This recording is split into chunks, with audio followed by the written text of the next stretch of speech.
शहर में रहने वाली निहारिका की शादी गांव के राम से हो जाती है।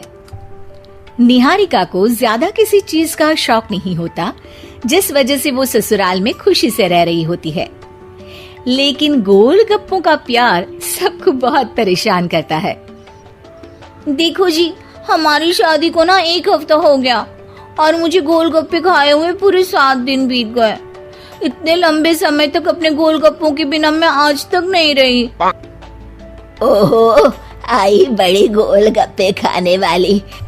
हुक्म तो ऐसे चला रही है जैसे तेरे पापा ने हमें यहाँ कोई दुकान खोल कर दी हो। बेटी तो दी है ना, अब उसे थोड़े गोलगप्पे तो आप भी खिला सकते हैं ना। अरे देखो तो जरा, नास पीटे गोलगप्पों के पीछे कैसे कैंची की जैसी जुबान चल रही है इसकी। देखिए मम्मी जी, आप भले मुझे कुछ भी बोलिए, लेकिन अपने गोलगप्पों के लिए मैं कुछ नहीं सुन सकती। हाँ, अरे मैं तुम्हें गोलगप्पे खिला दूंगा, थोड़ा सब्र तो करो। पिछले 7 दिनों से सब्र ही तो कर रही हो ना। अरे गोलगप्पे ही तो है, इतना बेचैन क्यों हो रही हो? आ जाएंगे। सुनो जी, हम लड़कियां पति के बिना रह सकती हैं, पर गोलगप्पों के बिना नहीं, कभी नहीं। वो मेरा पहला और आखिरी प्यार है।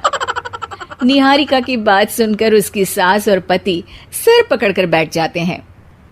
जिसके बाद राम गोलगप्पों का इंतजाम करने घर से बाहर चला जाता है। कुछ देर बाद वो गोलगप्पे लेकर घर वापस आता है, जिन्हें देखकर निहारिका सारे काम छोड़कर खुशी से भागते हुए राम के पास आती है। तुम आ गए? इतनी देर क्यों लगाई? पता है ना मैंने तुम्हें कितना मिस किया। अरे थोड़ी देर पहले ही तो घर से गया था। क्या तुम?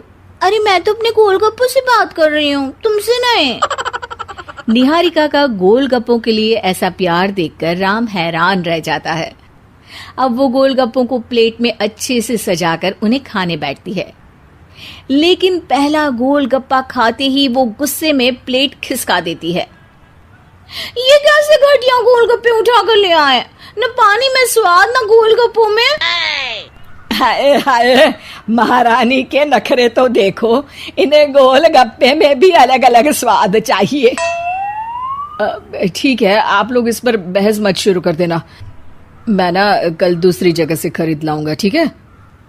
अगले दिन राम निहारिका के लिए गांव में दूसरी दुकान से गोलगप्पे खरीद कर लाता है, पर उसे वो भी पसंद नहीं आते।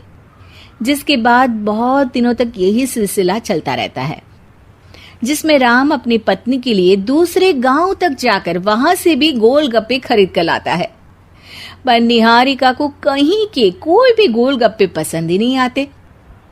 तुमको तो अच्छे गोलगप्पे की पहचान करना आता ही नहीं है। तुमको गोलगप्पे का प्यार पता ही नहीं है, तुमसे कुछ होता ही नहीं है। अरे तुमसे बहुत होता है तो तुम खुद कर लो ना। सास की बात पर निहारिका बैग पैक करके घर से जाने लगती है, जिस पर राम उसे रोकते हुए कहता है, अरे इतनी सी बात पर कोई घर छोड़कर जाता है क्या? मैं कल शहर जाकर तुम्हारी पसंद के गोलगप्पे ले आऊंगा, ठीक है? आपको कहीं जाने की जरूरत नहीं है, मैं ही शहर चली जाती हूँ और घर छोड़कर नहीं जा रही, गोलगप्पे खाने जा रही हूँ। ये कहकर निहारिका शहर में अपने पापा के घर चली जाती है, जहां पर वो सुबह के नाश्ते से लेकर रात के खाने तक में मन और पेट भर कर गोलगप्पे खाती रहती है, जिससे उसकी तबीयत खराब हो जाती है और उसे अस्पताल में एडमिट करना पड़ता है। फूड पॉइजनिंग है, जंक फूड बिल्कुल बंद करना होगा। लो, बहुत गोलगप्पे गोलगप्पे करती रहती थी, कर दिया ना गोलगप्पे ने बीमार। और खाओ अब। माँ, इसके बारे में हम घर जाकर बात करेंगे। कुछ दिनों में निहारिका ठीक होकर अपने ससुराल वापस आ जाती है, जिस पर एक बार फिर सास बहू की नोकझोंक शुरू हो जाती है।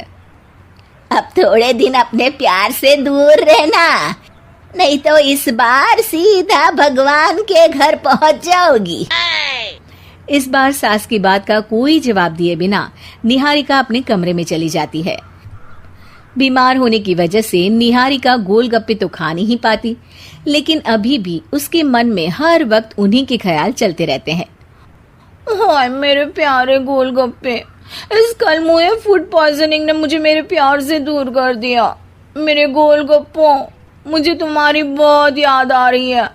अगर मैंने तुम्हें खाया तो मम्मी जी तानों के ही गोलगप्पे बनाकर मुझे खिला देंगी। एक दिन निहारिका अपने चेकअप के लिए डॉक्टर के पास गई, जिसकी घर से निकलते ही राम रसोई में जाकर कुछ करने लगता है। शाम को निहारिका के घर वापस आते ही उसकी सास कहती है, शक्ल से तो लग रहा है कि डॉक्टर ने थोड़े और समय तक गोलगप्पे बंद कर दिए। अच्छा है, कम से कम अब हमें पूरा दिन गोलगप्पा पुराण तो नहीं सुनना पड़ेगा। सास की बातें सुनकर निहारिका चिढ़ते हुए अपने कमरे में जा रही होती है। तभी राम गोलगप्पों से भरी एक बड़ी प्लेट लेकर उसके सामने आ जाता है, जिन्हें देखकर निहारिका का चेहरा खिल उठता है। ये मैंने तुम्हारे लिए बनाया है। तुम्हें अपने पसंद की चीज खाने से कोई नहीं रोक रहा। जितना खाना है उतना खाओ, लेकिन उससे खाने की एक लिमिट होनी चाहिए। हाँ बहू, किसी भी चीज की अति हमेशा नुकसानदायक ही होती है। ठीक है, पर अभी मुंह में पानी आ रहा है। गोलगप्पे खाऊं प्लीज? अरे अकेले क्यों, सब साथ मिलकर खाएंगे ना।